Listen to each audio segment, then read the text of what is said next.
கோழி முட்டைக்கான உதவி நிதி நிறுத்தப்பட்டுவிட்டாலும் சந்தையில் கோழி முட்டையின் விலை கட்டுப்பாட்டில்தான் இருக்கும் என்று அரசாங்கம் உத்தரவாதம் அளித்துள்ளது. இன்று தொடங்கி அந்த உதவி நிதி முழுமையாக நிறுத்தப்படுகிறது.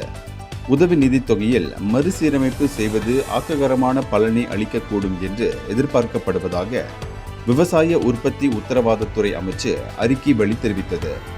முட்டை விநியோகம் தங்கு தடையின்றி நடைபெறவும், வாங்கும் ஆற்றலின் அதன் விலை நிர்ணயம் இருப்பதை உறுதிப்படுத்தவும் சிறப்பு கிரேட் முட்டையை அறிமுகப்படுத்த தொழில்துறை இணக்கம் தெரிவித்திருப்பதாகவும் அந்த அறிக்கையில் தெரிவிக்கப்பட்டது.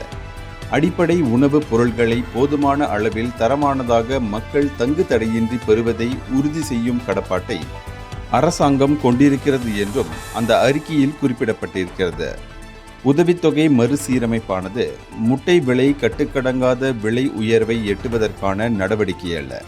மாறாக எக்ரோ மடானி விவசாய விற்பனை, ராமா வியாபாரங்கள் போன்றவற்றின் வாயிலாக நாடு முழுவதும் ஃபார்மா சந்தை வாரிய கடைகள் உள்ளிட்ட பல வியாபார தளங்களில் முட்டை விநியோகம் தடையின்றி இயங்குவதை உறுதி செய்யும் நடவடிக்கையாகும் இது என்று தெரிவிக்கப்பட்டது.